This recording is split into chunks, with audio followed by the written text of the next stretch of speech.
nama kakek rasu jura si galame kana ya mantami fi wae umar rabbi rasu nama kakek tas gabbaya se salam alaikum tas gabbaya se amma da fadda tabare na ganna tabare ki ana dura se ram to onda dura ana dura se tabare na ganna amma dalga dura adia roba ko na rabu asan wallo o ya me ogaro bane rabu ya kan forfala ni ko na asani kaba tiwo de fami embune da gefa roban du batera usse wo bosifin kanna da gefa dunia so tama tu mushkila si galame tayyen damun bage dam tayyen bage dam tayyen damun aje charra oromon abiya kanate mali koni konani kanammo wae tayye tay wan birarra yo aso terro yana fakkat wae tayye razorra aw dalela wanti jur mali beta tayyen oromo abiya matayye sin rabi sin tayye abiy rambetan abiya mat likib de tayyo annete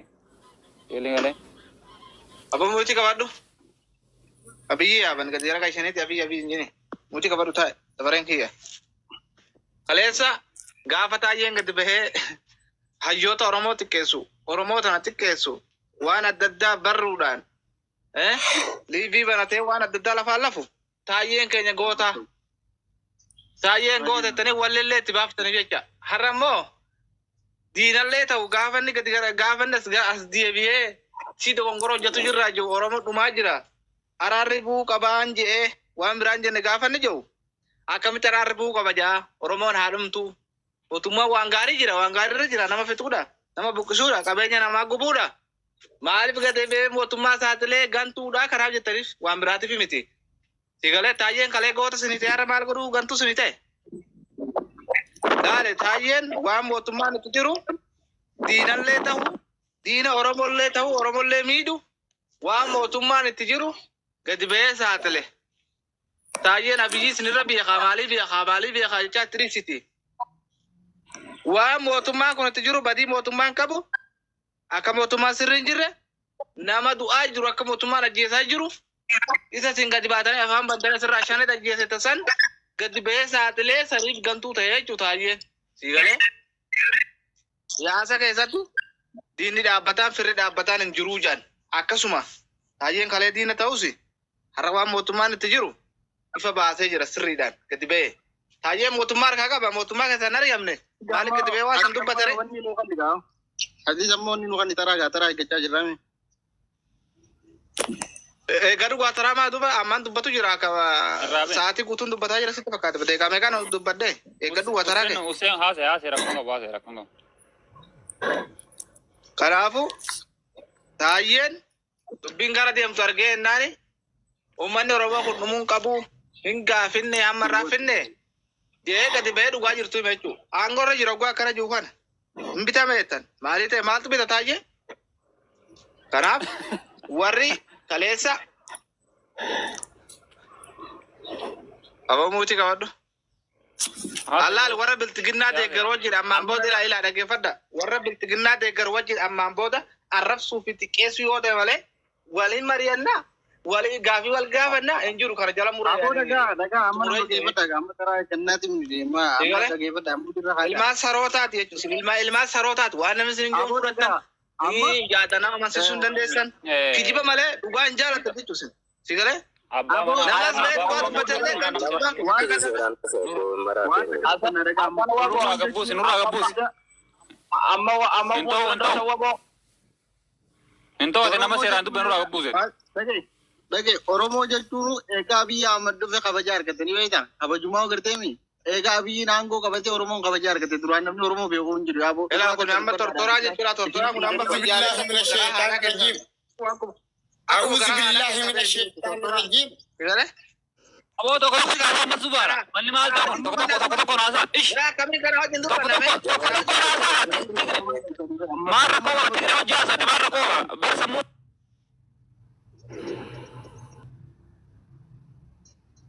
hunda kaysan mudiin isin godhe hunda kaysan anaa mudii isin irra guure taa'a namni dabaree naa dubbatu arrabaa goonni kaysaa saabaanu namni tokko kan waa arrabse hasawwa boo fixatee jira faamii Mahammad Abiyyi faarsuu osoo hin tahin dhugaa jirtu dubbadhu nama tokko osoo faarsuu hin tahin goo tokko qabdee tokko faarsuu osoo hin tahin dubbadhu dabaree akkasitti المورمو دي دبر سداتش بودا جمال إبراهيم أكستي بدري داتش بودا كوميل أكستي سيران دوبا تمني أشيب أكستي وابنا ترتيبا أما تبتدي بان يلا Maan gaammaan tana amma ijoolleen tun amma waan isiin gara hojjetu taayir duulaa kun abiyyi duulu jira ni beektanii.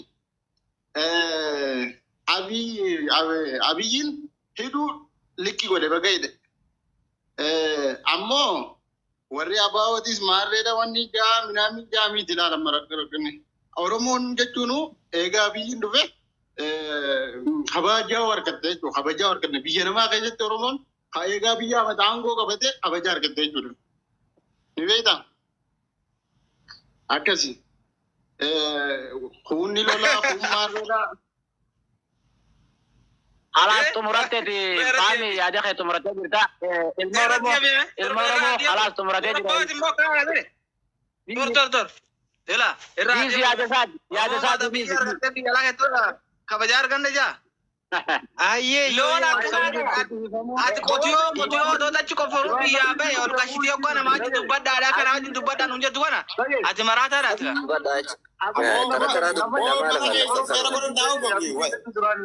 Namni jiru beeku jiru. Har'a qabrii beeku ni amma sa'aatii amma har'a qabrii cabsee beeku ni isaa beeku. أما سوالو بويا أنا وسوي أبو ساتا تكاسين رأيانا تكاسين رأيانا نما أصلا بيننا ناسي جنازين Hasawallo nama narrabsin seeraan gaafii gaafatu أبا منا نور أسرع يسوي سرّا قبونا كستي قبونا سرّا ما Abri kabisani oliyata mo sa oliyata nje bar esa ya tanasin.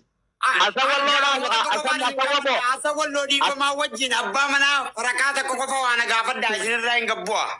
Asawallo di miti barane wallo ra dukuba sinkaye mo me barre fanu ki kuma ki kuma ja asawallo ja wallo والله يوسف وامنك والله يوامنك والله نقول على كذا Allah.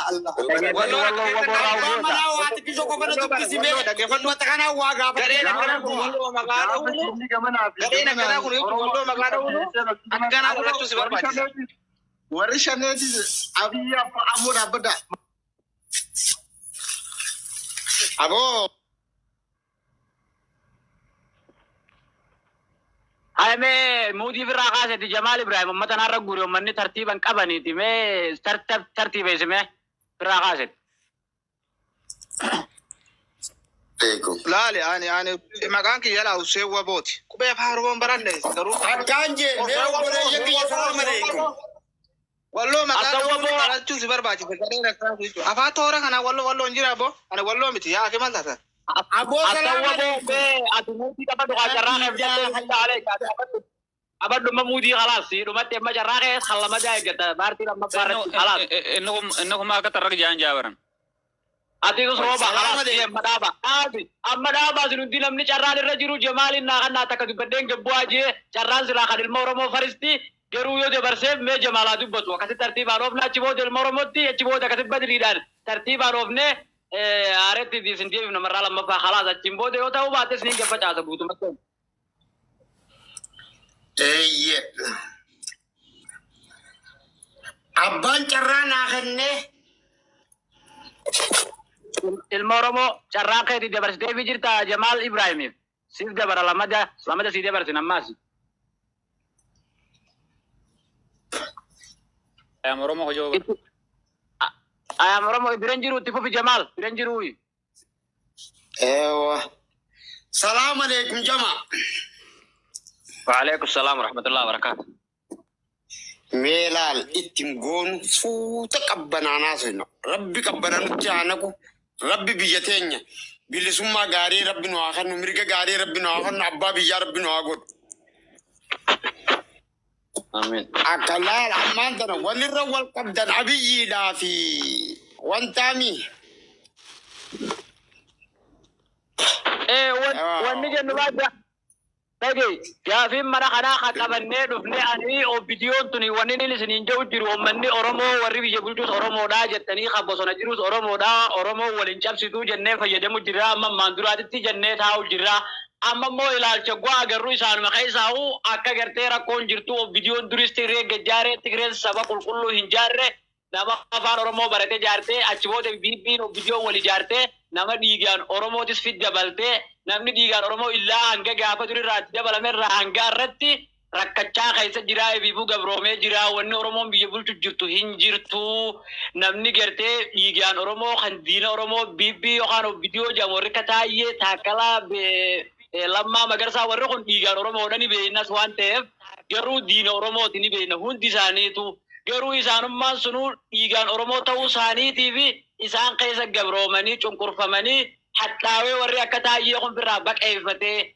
kanaa jira oggo kana laallu maalirraa Oromoo biyya bulchaa qaba osoo jirus Oromoodha jennaa Oromoo fi sirnaa wal lolu jiraarratti haa hundeeffannuudha jechi keenya. Ayyan ada. Haya, ani tarmarraa ilirra isinii dhufaana dhageeffadha. Gaafa duraa Abiyyiin bakka tana ga'u, Abiyyiin bakka tana dhiigaan ga'e moo dhiigalmaan Oromootiin bakka tana dhufe? Dhiigalmaan Oromootiin bakka tana dhufe? Ga'ee ifiitiin bakka tana dhufne? Isuma kanaawu eenyu bakka tana buuse? Lammaa bakka tana buuse? Lammaa san booddee deebi'ee akkam godhe qabri galche gama rabbiitiin rabbi baase malee inni qabri jira har'a silaa gama isaatiin jechuudha. Juwaar taati deebisi gama isaatiin inni har'a qabriidha jira. Rabbi Haaliqaa baase malee. Taakkala jalaa jaa duuba warra ija qabu warra xiqqisoo baasiriin ittiifu namichi kun akka qeeransa ilmoon deemuutti if jalaa qurxaa jira. If jalaa dabarsaa jira. Waan xiqqishoo ijoo agarti if jalaa dabarsaa jira. Akkamiin Oromoodha jettan maaliin inni eega biyya tana eega inni biyya qabate Oromoon biyya harkattee maqaan ol godhattee jettan. Aboo rabbi ijaa akkamitti kana jettan goonni Oromoo meeqaan dhabamee biyyee ta'ee jira. Eenyu biyyee godhe gaafa kan Hadir martuudha mallash bulchiije mallash bulchiinje malee mallash bulchiinjenneeje wacce waraanni nitti erge qabee fidu mallas bulchiinje malee mallash bulchiinjenneejeen gaajee isaa waliin dhufnaan eejjee najjeesi jeen gantuun si jala yaatu kana najjeefni ati yoo najjeefte mirga guutu qabda namni kanaa duun qabu jeen mallasuu kan lakkise goota akkasii jechuudha. Inni goota hunni nyaata waraabessi ni nyaata obboleeyyan kiyya rabbii isinuu misodaadhaadha. Eegaa Abiyyiin biyya qabate Oromoon if harkatte hin jina Oromoon eegana dhumte jaa haati Oromoo eegana dhumu jirti jaa ilmaan Oromoo eegana dhumu jirti jaa akkamitti kana jettan an ta duraati wallahi wabillahi innummaan kunu bineensaan jaa bineensa. Qabeenyi Oromoo yoom dhumataa jira? Qabeenyi Oromoo yoom gubataa jira? Barboo gaafa harmamuru haanoleetii fi gaafa calii jalankoo santurra wayyaa ta'e. Ammaan tana daa'imaan dhuma dhalaan dhuma mootummaan dhalaa gattu maal jechuudha? Mootummaan daa'ima gattu ni jirti. Abiyyi irratti harka kunuun akkamitti kana jette rabbii isinuu misodaadhaadha. Xiyyatanuma galatooma obboleeyyan kiyya itti fufadha. Hayyee galatoomii yaadni kee bareedaadha. Badriinni bee carraa amma namni qabu keemoodha. Keemoo boodaan falmataadha akkasitti itti fufaa keemoo. Mee maal jettu waa'ee biyya kanarratti waan inni hojjechaa jiru kanarratti. Akkam jirtu nagaalee hin qabnu. Nagaa keessa jira. Nagaa wal gaafanna. Yaadni kenne gaaffii xuruwaa gaaffii bareedaa gaafatte.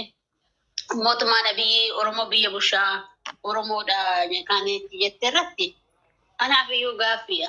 Akka gaaffiitti jechuudha. Garuu Oromoon biyya bushaa Oromoon nama tuquna Oromoon amma ta'a. Seeruma Oromoo kan jiruyyuu Oromoon guddifachaa miliyoona qaba. Otoo nama tuqatu. Abiyyi Ahmed erga aangoo dhufee amma fakkeenya yoo Daawud Ibsaa maatiin isaa firri isaa hundumtuu Wallagga jiraachaa turan. Haadha isaa argitanii jirtu gisoo jijjiiramni uftee simattee ilma ishee wayyaaneetu bushaa yookiis.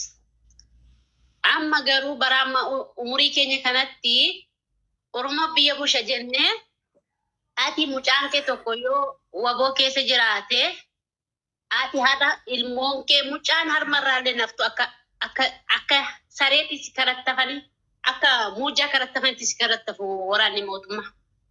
Kana ija kiyyaan argee jira. Ija kiyyaan argee jira. Reeffa akkasitti micaan kee waraana mootummaa waboo keessa jira, shanee keessa jira jedhanii maatii jaa akka muujaa karattafanii ka'anii lubbuu keessaa baasanii mukatti guuranii guban. Kana ija kiyyaan argeera. Biyyan jira yookiis jechuudha. Mootummaan Oromoo Dr. Abiyyi bulguudha. Ifa manaa godha. Garuu kan gurgurate rabbitu baase jettanii Lammaa Magarsaa. Rabbiin isa baasuu baateetutti dabalee deeyyuu anaaf gammachuu gaddinatti nagaa. Haadhan caaluun ilma isaa guddifachaa jiraniiti isaan afqanyaa bushatte. Otoo itti dabalee ta'e sayyuu ani na gammachiisa. Mucaa ganda kiyyaa fi ganda kiyya dhalate na gammachiisa. Ganda isaa keessatti Lammaa Magarsaa jalqaba biyya keessa jira yogguu hidhaa lafa jala jira jettan biyya keessa jira ganda isaa keessatti waan inni Abiyyiin godhe waan inni godhe waan addaati. Jalqaba ganda Lammaa Magarsaa irratti jalqabe. Abiyyiin Lammaan otoo gadi ba'ee uummanni amma kana jaanjee uummanni amma kana sabni hamma kana hin uumu haa caaluun hin wareegamu. Lakki yaani dogongoreen kana jedhe deebi'aa filannootti maaf hin jenne utuma achuma icha keessa haa du'u maayoo du'e saba isaaf du'a yoo du'e Lammaa maayoo du'e qeerroo meeqatu du'a haa meeqatu du'a ilmoo ishii fi mucaa cabii doob hin jenne yuutu du'a maayoo du'e Lammaan afaan isaa qabatee uummata gandasaa gandatti alatee afaan isaa qabatee biyya alaa bahe. Suuraa ka'ee gannutti erga.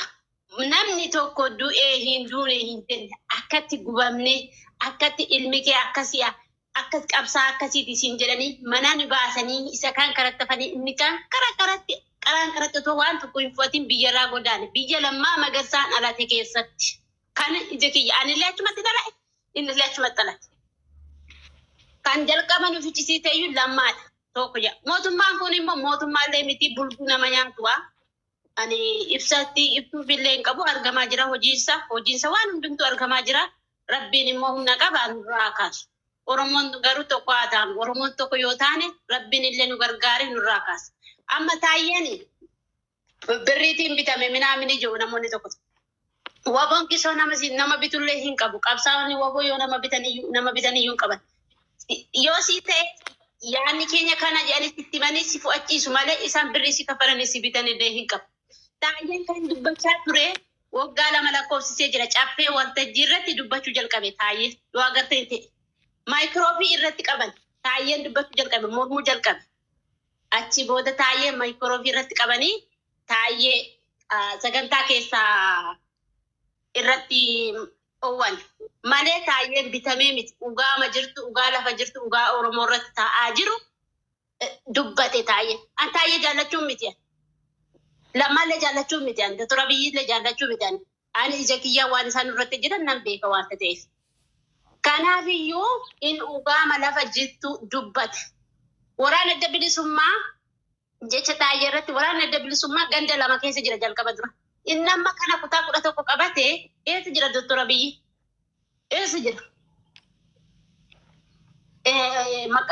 Namichi tokkollee biltiginnaa keessaa kan bahee jira ittiin dabalamu biltiginnaatti jeedisoo jalqabaa tokko OMN irratti intervii goonii jira.